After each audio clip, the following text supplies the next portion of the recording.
사사기 9장 22절부터 끝까지 다 해야 되는데 너무 많으니까 중간에 조금 읽다가 뒷부분 읽고 이렇게 합시다. 사사기 9장 22절 제가 먼저 읽을게요. 아비멜렉이 이스라엘을 다스린 지 3년에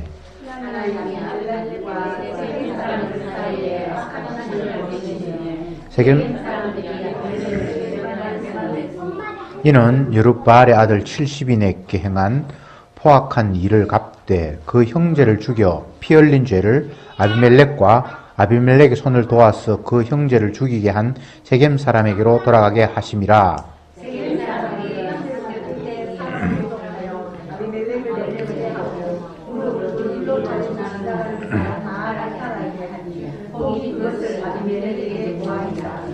에벳의 아들 가알이 그 형제로 더불어 세겜에 이르니 세겜 사람들이 그를 의뢰하니라.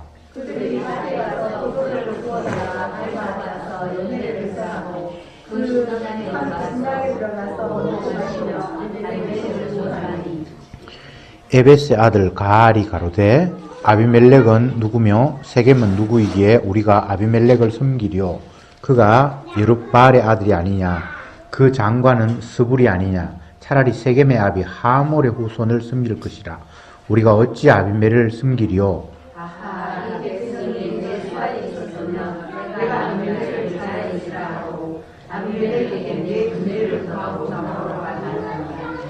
건너뛰어서 46절 제가 읽겠습니다. 세겜 망대의 사람들이 이를 듣고 에블릿 신당의 보장으로 들어갔더니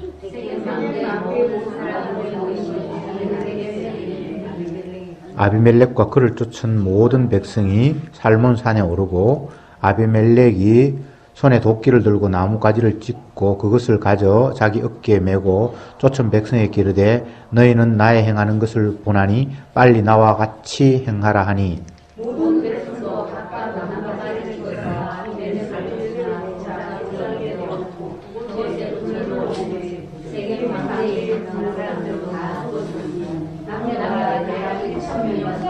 아비멜렉이 데베스에 가서 데베스에 대하여 진치고 그것을 취하였더니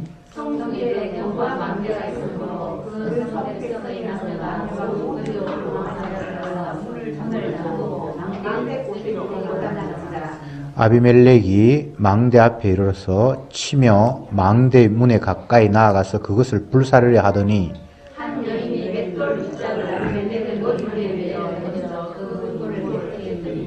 아비멜렉이 자기의 병기 잡은 소년을 급히 불러 그에게 이르되 너는 칼을 빼어 나를 죽이라.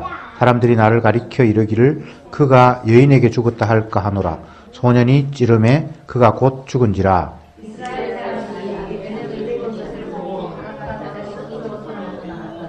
아비멜렉이 그 형제 70인을 죽여 자기 아비에게 행한 악을 하나님이 이같이 갚으셨고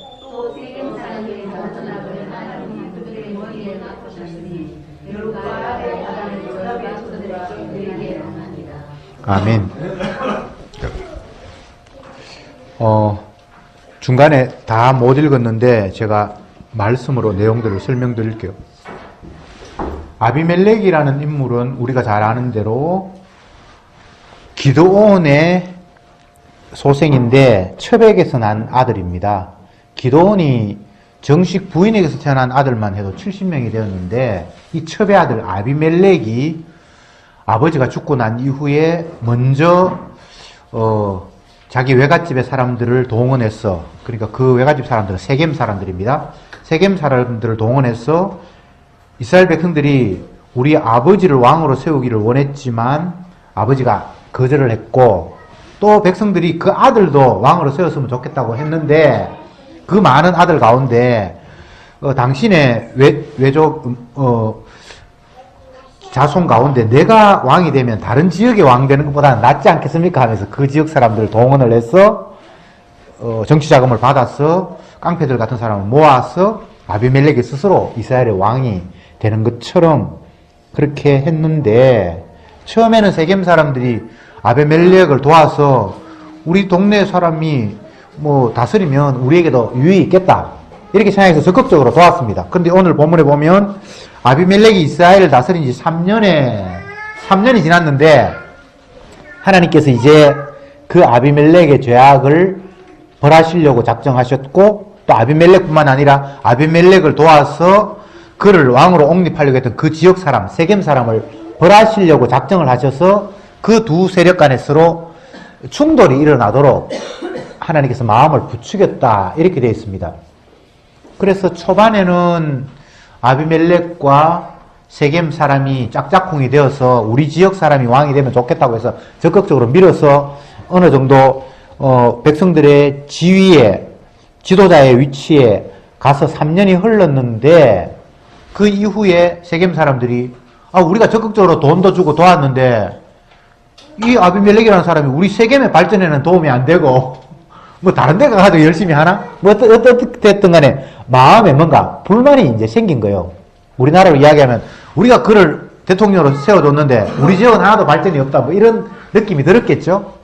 그러니까 세겜 사람들이 서서히 자기가 희생해서 세운 아비멜렉에 대한 어떤 신뢰가 차츰차츰 없어지고 그래서 아비멜렉에게 반기를 들기 시작을 하는데 마침 그때 가알과 그 형제들이 세겜 지역으로 이사를 왔는데 보니까 그들이 세력도 좀 크고 사람들이 똑똑하고 그래서 그 가알에게 세겜 사람들이 당신이 우리를 다스리는 지도자가 되었으면 좋겠다.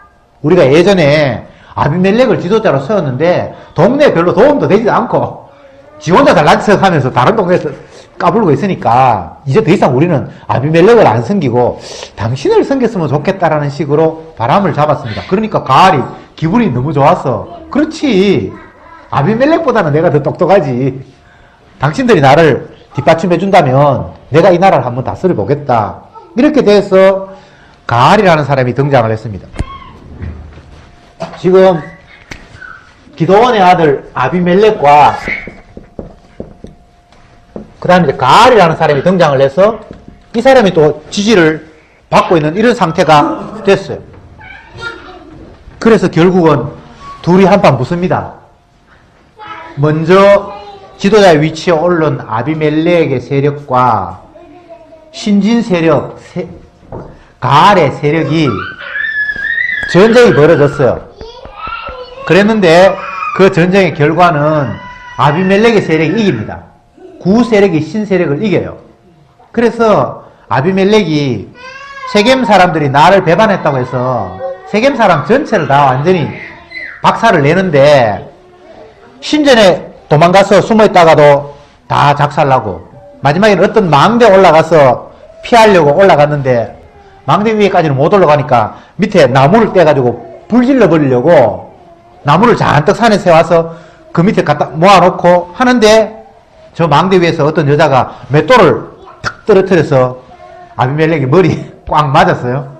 적사한 건 아니고 죽을 위기가 됐는데 아비멜렉이 자기 병기를 들고 있는 소년에게 빨리 네가 나를 죽여라. 내가 여인에게 의해서 죽었다는 소리가 너무 창피하니까 빨리 네가 죽여라 해서 죽였다. 이게 오늘 본문의 내용입니다. 제가 여호수아를 보면서 계속해서 여러 번 반복해서 강조한 내용은 하나님의 언약이 없으면 결과적으로 이렇게 살아갈 수밖에 없다라는 이야기를 했죠. 언약 없는 백성들의 모습이 사사시대에 지금 펼쳐지는 거예요. 이때도 이미 이스라엘 백성들은 하나님이 약속하신 땅에 지금 머물러 살고 있음에도 불구하고 하나님이 약속하신 언약이 그들에게 기억에도 없고 그 말씀을 기억하면서 살 의지가 전혀 없어요. 그냥 이방 나라처럼 배부르게 먹고 안전하게 살면 그게 최고라고 생각을 한 거죠. 그래서 이 사사시대를 보면 언약 모르는 백성이 도대체 어떤 형태로 살아가는가를 그대로 다 보여주고 있어요. 이방인들이 언약 없이 살아가는 건 하나님이 그렇게 탓하지 않아요. 어차피 언약을 주신 적이 없으니까. 언약이 없으니까 언약 없는 대로 살아가죠. 근데 이스라엘 백성들은 언약을 받았는데 언약대로 안 살아가는 거예요. 그러니까 하나님이 이 이스라엘 백성들에게 너희들은 언약의 백성인데 언약을 잊어버린 채 마치 이방인들이 언약 없는 사람처럼 살아가니까 내가 너희들은 가만두지 않을 거야 라고 그들의 삶에 개입하시고 혼내시고 징벌하시는 모습이 사사기에서 그대로 펼쳐집니다. 언약이 없다고 생각하면 아비멜렉이 멍청한 사람은 아닙니다. 나름대로 시대를 살필 줄도 알고 여론도 살필 줄 알고 그 가운데 자기 욕망인 남들을 다스리려고 하는 그런 것에도 성공을 한 사람입니다. 근데 중요한 것은 이스라엘에는 왕이 있으면 안 되거든요. 지도자가 따로 있으면 안 되거든요. 왜? 여호와가 그들의 지도자이기 때문에. 그리고 하나님의 말씀이 그들을 다스리기 때문에. 그리고 이스라엘에는 사람 지도자는 있으면 안 되고 단 제사 드리는 제사장은 있어야 돼요. 그게 하나님의 약속이에요. 자, 여기서 중요한 것은 이스라엘은 왕이 있으면 안 돼요. 왜냐하면 하나님이 보이지 않지만 왕이기 때문에. 근데 왕 대신 제사장은 있어야 돼요. 이게 언약이 있는 나라와 언약 없는 나라의 차이예요. 언약 없는 나라는 제사장 필요 없어요. 지도자 똑똑한 왕 한 사람 있으면 일괄적으로 나라가 다스려지는 거예요. 그런데 언약이 있는 이스라엘은 반대로 왕이 있으면 안 되고 제사장이 있어야 돼요. 이게 이제 어떤 의미인가 하면 왕이라는 것은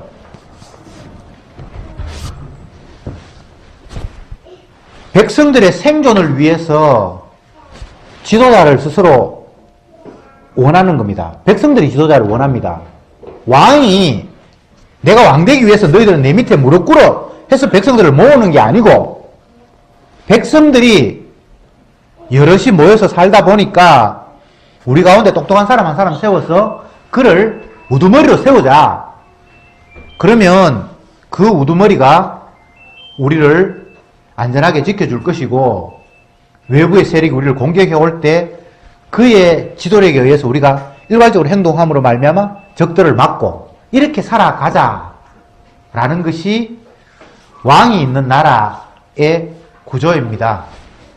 왕은 생존을 위해서 필요한 존재예요, 반드시. 근데 제사장은 생존을 위한 존재가 아닙니다. 제사장은 왜 있어야 됩니까? 죄 문제 때문에. 네.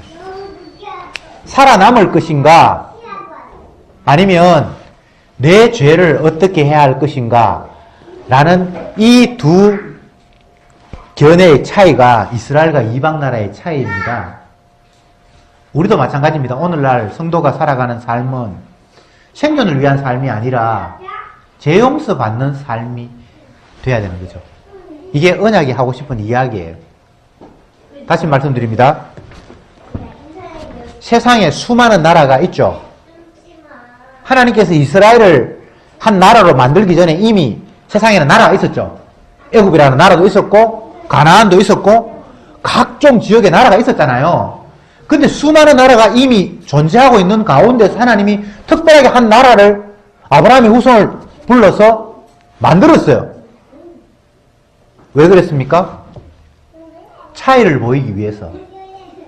인간의 나라와 하나님이 세우신 나라가 어떻게 차이 나는지 너희들 한번 비교해서 보라는 거예요.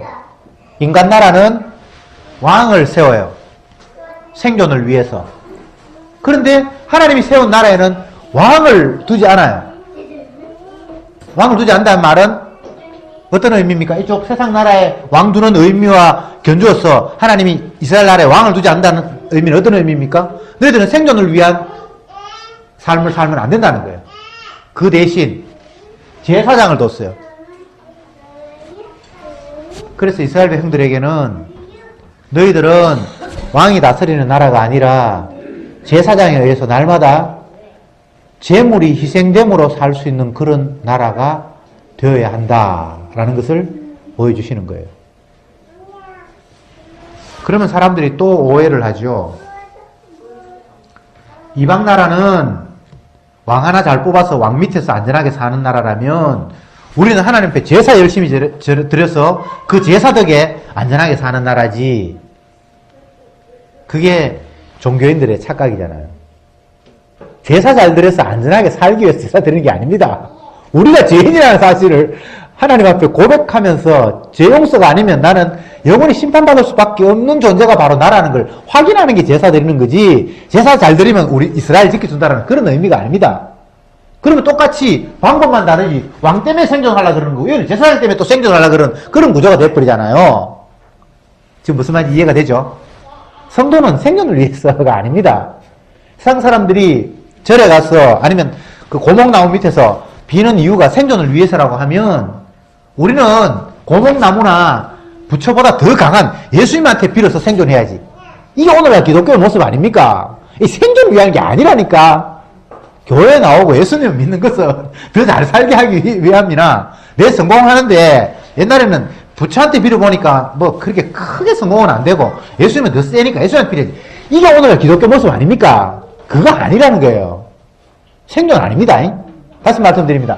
이방 나라는 언약이 없는데 왕 하나 세워서 어떻게 하지 잘 살겠다라는 거잖아요. 근데 하나님이 이스라엘 백성들 나라를 만들어 놓고는 왕 안 주고 제사장을 세웠다는 이야기는 너희들은 왕 때문에 생존해.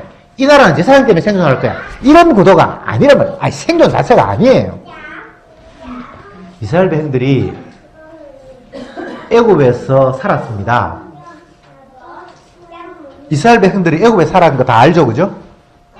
애굽에 살았는데 하나님이 애굽에 사는 그들을 끄집어내서 가나안 땅으로 집어넣어요. 왜 그럽니까? 왜 이동합니까? 그 이유가 생존을 위한 게 아닙니다. 생존을 위해서 불러낸 게 아니라는 사실을 보여주기 위해서 하나님은 광야에서 그들을 40년 동안 뺑뺑이를 돌리는데 그 광야에는 생존을 위한 여건이 제로예요. 아무것도 없어. 애굽에는 생존을 위한 여건이 너무나 좋았어요. 나일강이 늘 흘렀고 웬만큼 가뭄이 들어도 그 강에서 흐르는 물을 가지고 농사를 지을 수 있는 그런 여건이 됐어요. 주위에 나라가 흉년이 들어서 못 살면 다 애굽에 와서 곡식을 얻을 만큼 애굽이라는 땅은 생존을 위해서 굉장히 좋은 자질을 가진 땅이에요. 그런데 그들을 그 좋은 환경에서 옮겨서 1차적으로 가나안 땅으로 불러내신 이유는 생존을 위한 것이라면 그런 식으로 불러내면 안 되죠. 목적이 다릅니다. 하나님이 성도를 세상 가운데서 마귀의 권세 아래 놓여있는 우리들을 끄집어낸 이유가 마귀 아래에 있을 때는 너희들이 생존이 불안하지만 내가 너를 끄집어내면 안전한 생존을 위해서 여건을 마련하겠다. 이게 아니에요. 여기서부터 계속 사람들이 걸리는 거예요. 오늘날 기독교가 이 문제를 해결하지 못하는 거예요. 예수 믿는 게 생존을 위한 게 아닙니다. 예수 믿는 게 나의 안전을 위해서 예수 믿는 게 아니에요. 병드는 내가 자원이 한정되어 있는데 서로 약육강식이 되어서 빼앗으려고 하는 이 험난한 세상에 예수 믿음으로 말미암아 나는 강자가 되겠다. 이런 구도로 주님께서 우리에게 찾아오신 게 아니에요. 언약이 없는 백성들은 떡으로 산다고 생각하지. 그러나 언약이 있는 너희들은 말씀으로 사는 거야. 삶의 그 바탕이 전혀 다른 거예요. 말씀으로 산다는 걸 또 오해하면 성경 말씀 열심히 읽으면 하나님 물을 거 많이 준다. 그런 이야기가 아니고 근본적으로 양식을 공급해서 육을 유지하겠다라는 그 생존은 그거는 생존이 아니고 하나님의 약속의 말씀이 우리를 영생하게 한다는 종류가 전혀 다른 거예요. 떡으로 사는 것이 아니라 말씀으로 산다. 요 구도를 기억하세요. 언약이 없는 나라는 왕을 통해서 생존이 목적이라면 언약이 있는 나라는 제사를 통해서 우리의 죄 문제를 건드리는 전혀 다른 나라라는 걸 기억하시고 사람이 떡으로 사는 것이 아니고 하나님의 말씀으로 산다. 이렇게 했을 때 떡이나 말씀이나 다 산다라는 것을 똑같이 생각하잖아요. 근데 그게 사는 게 달라요. 사람이 떡으로 사는 삶과 떡으로 산다. 요거는 말씀으로 산다. 이게 똑같이 산다라는 말을 쓰는데 전혀 사는 게 달라요. 이게 다른 걸 모르면 그래 너는 말씀으로 살아라. 나는 뭐 떡으로 살지 뭐. 일어나 저러나 살면 되잖아요. 근데 똑같이 삶을, 단어를 산다고 썼는데 전혀 달라요. 위에 거는 육이 계속해서 생존하는 것을 산다고 이야기했고, 여기에는 영생을 이야기하고 있는 거예요. 그래서 아예 종류가 다 산다라는 말을 써도 전혀 다른 삶이에요. 이게 성경이 이래서 어려운 거예요. 똑같이 산다 그러니까, 누구들은 양식으로 살아라. 우리는 하나님 말씀대로 살지. 그럼 저쪽에서는 양식 얻기 위해서 열심히 노동하고 땀 흘리고 사기치고, 이쪽에는 하나님 앞에 열심히 말씀 가지고 빌고. 이런 거잖아요. 삶을 똑같이 생각하면. 근데 다른 삶이에요. 한쪽은 잠시 살다가 끝나는 삶이라면, 한쪽은 영생하는 삶. 말씀은 영원히 사는 삶. 육의 에너지를 공급하는 떡은 잠시 살다가 끝나는 삶.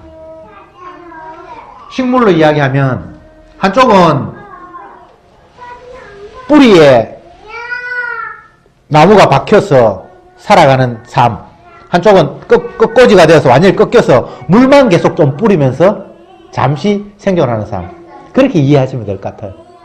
뭐 끝꽂이도 조금 더 싱싱하게 하기 위해서는 물은 조금씩 뿌려주잖아요. 근데 그건 살아있는 게 아니죠. 언젠가는 시들잖아요. 근데 나무가 뿌리에 박혀 있는 것은 종류가 다르죠, 그죠?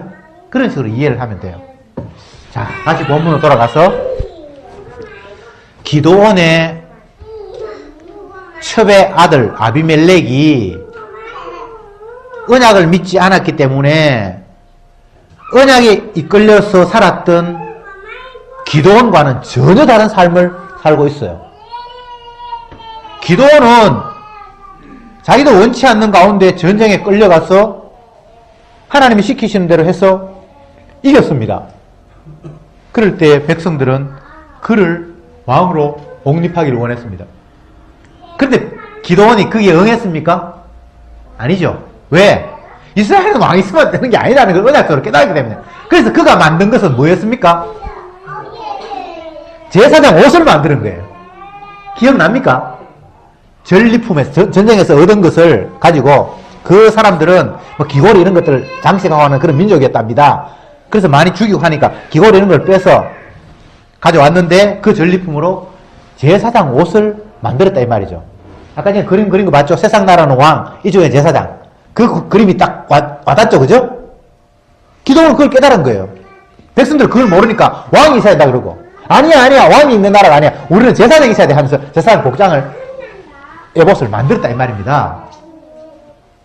그런데 기드온이 있을 동안에는 더 이상 기드온에게 왕이 되어달라는 소리를 못하는 게 본인이 안 된다고 그랬으니까, 그리고 내 아들도 절대 너희들 다스리는 거 아니다, 하나님이 다스린다, 우리는 제사만 드리면 된다, 제사장 복장을 만들어 놓고 그렇게 했는데, 그 기드온이, 언약을 아는 기드온이 죽고 나니까 못된 아들 아비멜렉이, 첩의 자식이 벌떡 일어나서 국민들이 지도자를 원하는데, 그리고 우리 아버지와 그 아들 가운데 지도자가 나오기를 원하는데 내가 뭐 한번 해보지 뭐, 그러면서 먼저 아비멜렉이 나섰고, 그리고 그 외갓집 사람들이 그래 네가 뭐 우리 그라고 외손이지만 외가족 피줄이지만 다른 사람보다 네가 되는 게 낫겠다 하면서 그들을 지원했단 말이죠. 언약이 없습니다. 이방 나라와 똑같이 왕이 훌륭하면 우리가 안전할 수 있다는 생존의 의지만 가득한 거예요.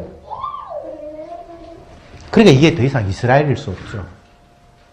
세겜이라는 지역이 어떤 지역인가 하면, 오늘 본문에서도 아비멜렉을 대적해서 나타난 가알이라는 사람이 하는 이야기 가운데 몇 절입니까? 제가 한번 다시 볼게요. 28절 제가 한번 더 읽어볼게요. 에벳의 아들 가알이 가로되 아비멜렉은 누구며 세겜은 누구이기에 우리가 아비멜렉을 섬기리요? 그가 여룻바알의 아들이 아니냐? 그 장관은 스불이 아니냐? 차라리 세겜의 아비 하몰의 후손을 섬길 것이라. 이게 굉장히 복잡한데, 차라리 세겜의 아들 하몰을 섬길 것이라. 여기 이제 세겜이라는 지역이 나오고 하몰이라는 말이 나오는데, 창세기에 보면 세겜이 어떤 인물인가 하면, 야곱이 아직도 가나안 땅이 완전히 정착하지 못하고 이쪽 저쪽 쫓아다니면서 쫓겨다니고 하는 그런 시절이었는데, 야곱의 딸 디나가 세겜이라는 지역에 어떤 왕족으로부터 강간을 당했어요. 그러니까 그 야곱의 아들들이, 그러니까 오빠들이 화가 머리 끝까지 났어요. 이것들이 감히 내 여동생을 강간을 해. 그렇게 흥분하고 있는데 그 세겜의 아버지, 그 당시에 족장이었겠죠? 하몰이라는 사람이 미안하다. 우리가 그러려고 한 건 아닌데 이왕 일이 이렇게 됐으니까 우리가 서로 사돈 맺자. 예물을 많이 줄 테니까 사돈을 맺자고 했어요. 그러니까 야곱의 아들들이 좋다. 사돈을 맺는 건 좋은데 우리는 원래 할례를 받는 민족이니까 당신들도 할례를 행하면 우리가 서로 결혼하고 사돈을 맺겠다고 이렇게 얘기를 했어요. 그러니까 뭐 좋다. 그래서 할례를 다 행했는데 할례를 행해서 남자들이 거동이 불편할 때 야곱의 아들들이 그들을 다 잡아 죽여버렸어요. 그게 세겜이거든요. 그게 하몰의 자손들이거든요. 근데 여기서 가엘이라는 사람이 차라리 세겜 사람들, 하몰의 자손들을 섬길 것이다. 이 말은 아비멜렉 너도 아무것도 아니잖아 라는 아주 비꼬는 이야기예요. 네가 훌륭해서 뭐 기도원의 아들이라고 해서 네가 왕이 돼서 지금 잘난 척 하는데 내가 볼 때는 세겜의 후손보다도 더 못하다라는 이런 식으로 가알이 비꼰 이야기예요. 그리고 자기도 화가 나겠죠. 뭐 첩의 자식이든 말든 자기 아버지는 괜찮은 기도원 아닙니까? 그러니까 화가 나서 서로 아비멜렉과 이 가알의 세력들이 대판 전쟁이 벌어진 거예요. 물론 세겜 사람들은 아비멜렉을 배반하고 가알 사람을 편을 들었고, 그러니까 아비멜렉이 가알만 미운 것이 아니라 처음에는 자기를 옹호했던 그 외갓집 사람들이 저쪽에 갖다 붙었으니까 세겜 사람도 미울 것 아닙니까? 그러니까 세겜 사람들을 비참하게 죽이는 거예요. 심지어는 그들의 신전에 들어가서 숨어있는데 그게 불질러가지고 막 죽이고. 정말 잔인한 모습이 벌어지는 거예요. 여기는 언약이 없으니까 죽느냐 사느냐 그거 말고는 없어요. 살아남아야 되니까. 상대가 나를 죽이려고 하니까 내가 저를 죽이지 않으면 내가 생존할 수 없는, 생존의 세계는 그렇습니다. 우리가 잘 아는 대로 인류의 역사를 한마디로 규정한 사람이 있었는데, 다윈이라는 사람이 이 세상을 보면서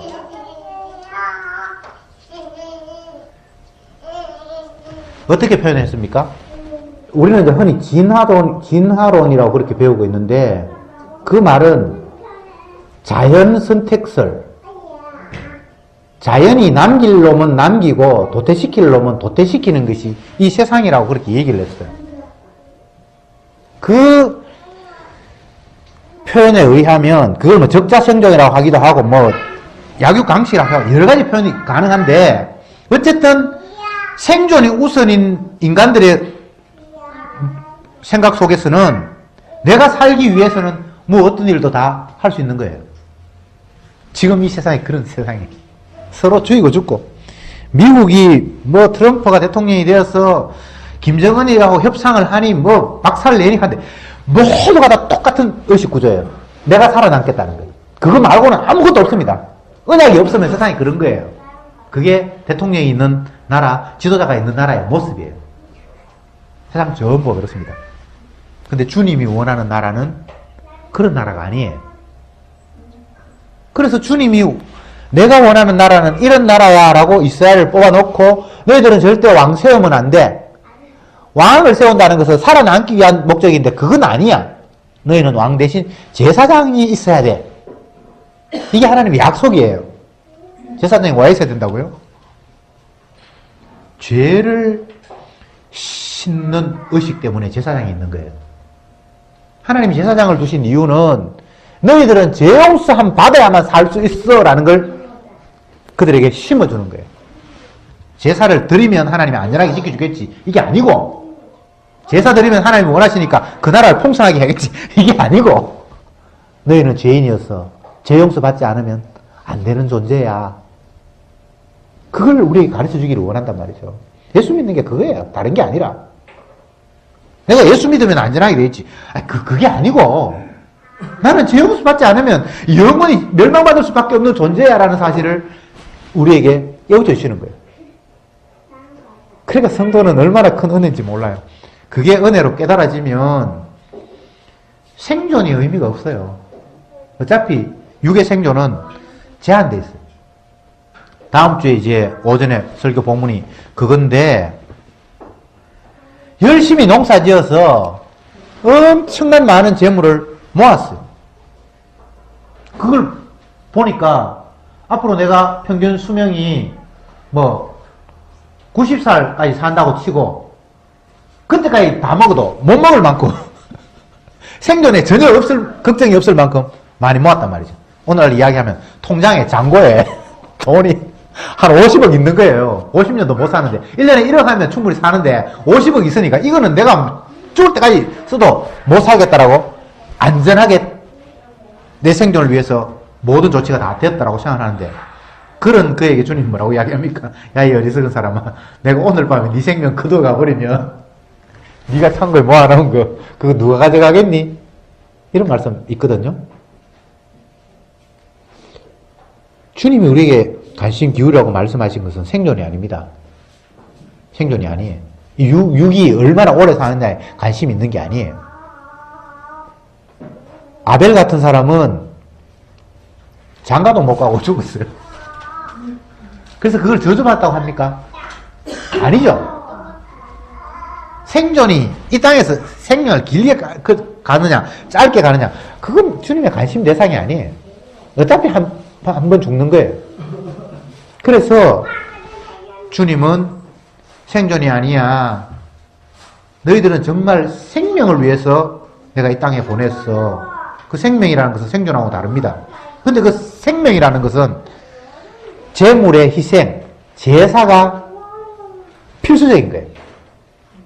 그래서 너희들이 산다라고 주님께서 제사장을 세우게 했고, 너희는 제사장 나라야. 왕의 나라가 아니야. 제사장 나라야. 그걸 보여준 것이 이스라엘입니다. 자, 정리해 봅시다. 세상에 수많은 나라가 있어요. 근데 하나님이 또 이스라엘은 나라를 본인이 직접 만들었어요. 왜요? 비교하라고. 인간들이 있는 나라, 인간들이 세운 나라와 하나님이 세운 나라가 어떻게 차이가 나는지 한번 비교해 보라고. 인간들의 나라는 왕이 있고 그 밑에 백성이 있는데, 이 구조는 생존하기 위한 환경이에요. 근데 주님이 만든 나라는 왕이 없고 제사장이 있어요. 제사장은 죄를 씻는 역할을 해요. 그리고 이 세상 나라와 하나님 세운 나라 이스라엘이 달라도 이건 너무 다른 거예요. 그런데 문제는 하나님이 세운 이스라엘이 세상하고 똑같이 되어버렸어요. 이게 심각한 거예요. 이제 더 이상 이 세상에 하나님이 세우신 제사장 나라가 아예 없어져 버린 그런 꼴이 되는 거예요. 그래서 결국은 이 세상은 다 심판받아요. 유황불로 세상 전체를 하나님이 다 싸질러 버릴 거예요. 불사질러 버릴 거예요. 그러면 하나님 나라는 어디 있는데? 주님의 나라는 이 땅에 없어요. 예수님 이 땅에 오셨는데 이스라엘 백성들은 이 땅에 오셨으니까 이 이스라엘이 하나님이 원하신 나라라고 생각했는데, 내 나라는 여기 있지 않냐면 희한한 이야기가 돼버렸어요. 우리를 구원해 주셔서 우리를 구원해 주세요. 그러니까 다 망한다.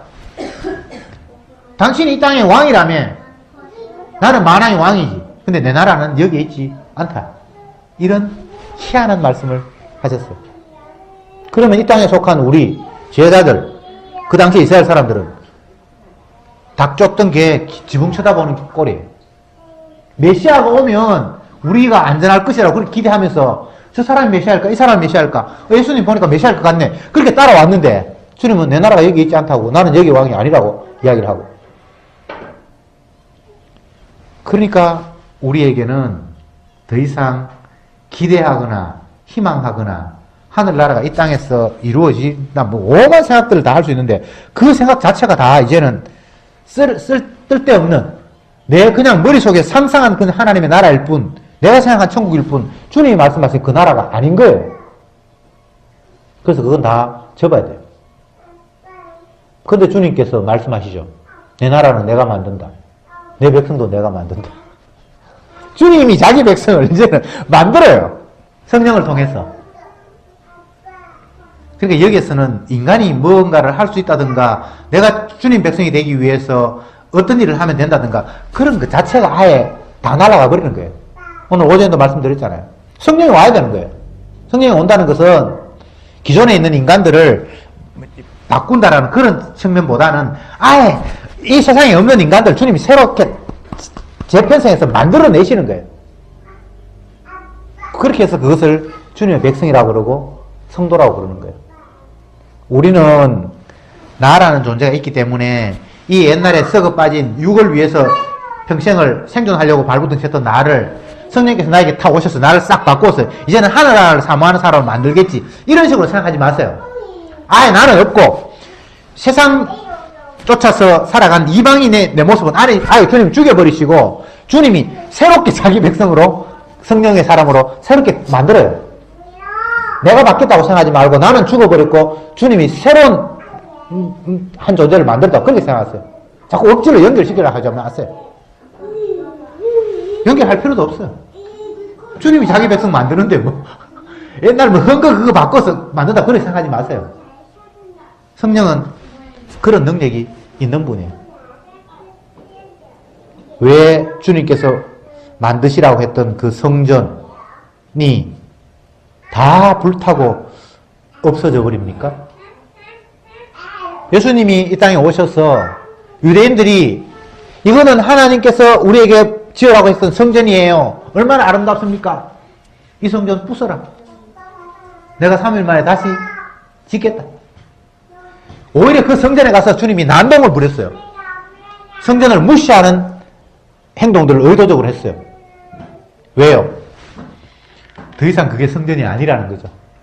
이 땅에 있는 그 어떤 것들도 다 그림자에 지나지 않는다라는 것을 지적하시면서 내가 죽어서 다시 살아날 때 여기에만 진정한 성전이 있다라고 주님은 자기 자신을 주목하도록 하셨죠.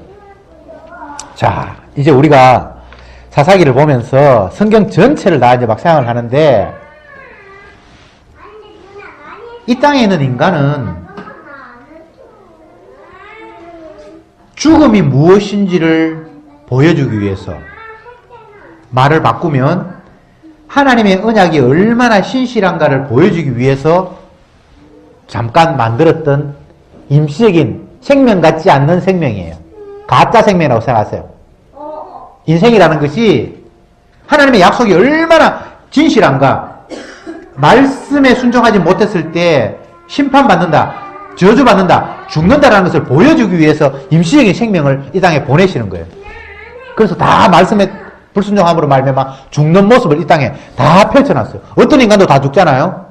그게 말씀에 불순종하기 때문에 죽는다라는 것을 확인시키는 것이, 그러니까 하나님 말씀이 얼마나 신실한가를 보여주기 위해서 죽어가는 생명들을 만들어 놓고 죽이시는 거예요.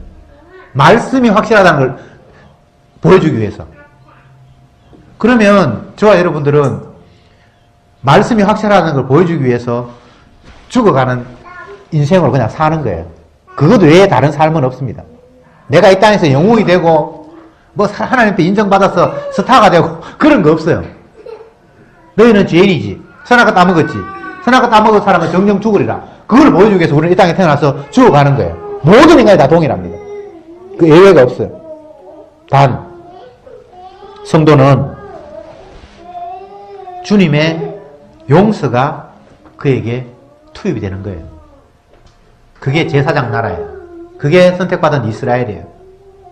생존을 위해서 양식을 주고 물을 주고 필요한 모든 것들을 공급하시는 하나님이 아니라 너희들은 죄 씻음 받아야만 진짜 생명을 누리는 자가 될 수 있어 라는 것을 우리에게 보여준 것. 그게 이스라엘이고 그게 오늘날 저와 여러분들이고 성도입니다. 성도는 주님의 말씀에 순종하는 자가 아니라 주님의 말씀에 참여되는 자예요. 끌려가는 자예요.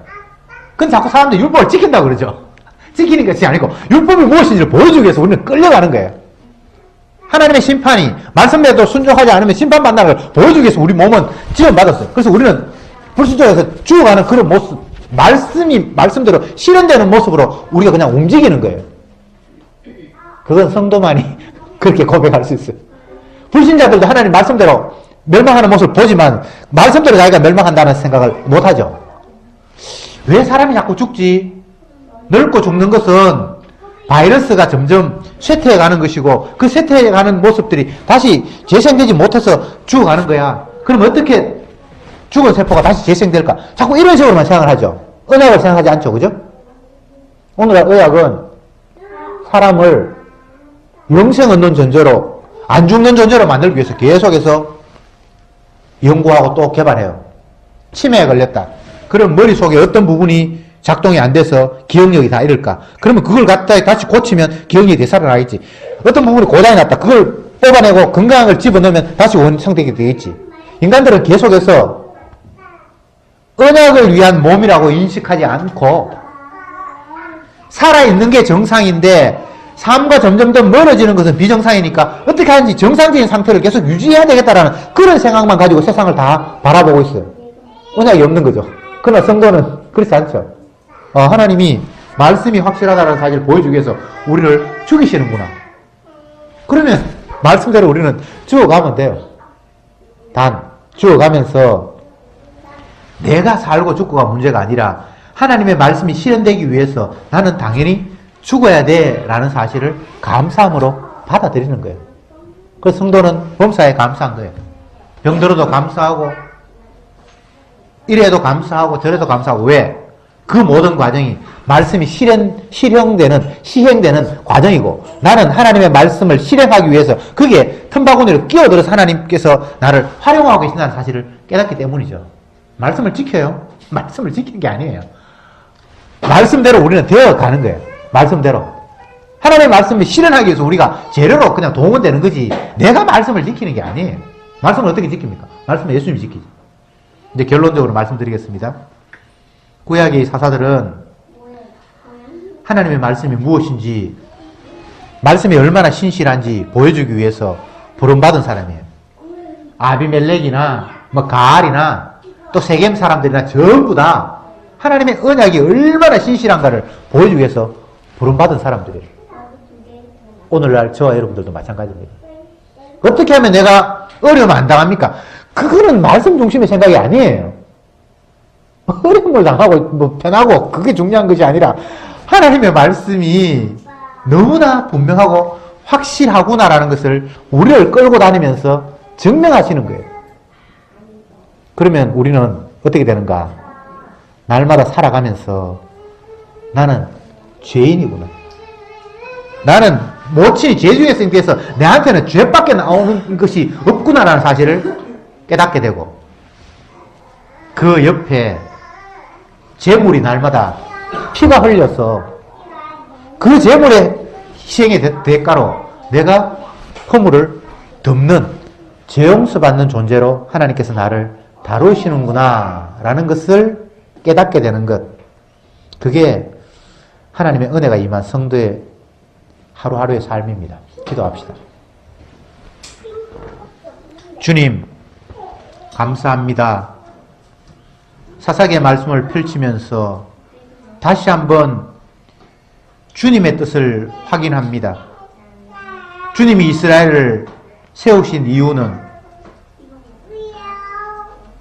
이 땅에 수많은 인간들이 생존을 위해서 살아가는 그 모습이 하나님의 뜻과는 얼마나 배치 되는가를 보여주시면서 그런 식으로 사는 것이 아니라 주님의 죄 용서하심, 그것 때문에 당신이 희생당하심을 통해서 우리가 용서받아서 사는 그것만이 진정한 생명이라는 사실을 깨닫게 하시니 참으로 감사합니다. 더 이상 생존을 위한 발부등이 아니라 주님의 대속의 희생을 증거하는 자로서 하루하루 감사하며 살아가는 저들이 되게 하옵소서. 예수님의 이름으로 기도드리옵나이다. 아멘.